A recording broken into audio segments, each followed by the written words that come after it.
Hey everyone, welcome back to the channel. In today's video, I will show you how to use the Flipboard mobile app. Let's get started.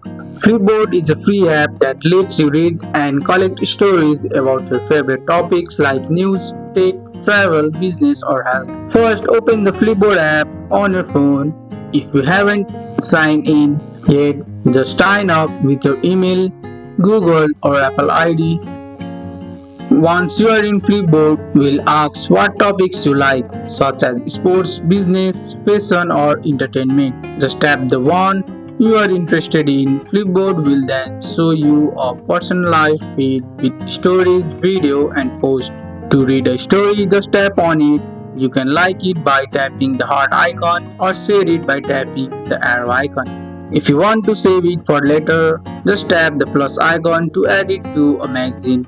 Magazines are like folder, you can create one of any topic and that's it. That's how you use Flipboard mobile app from your phone. That's all for today's video guys. I hope you guys like this video. If you found this video helpful, drop a like, subscribe for more videos. Thanks for watching. See you in the next one.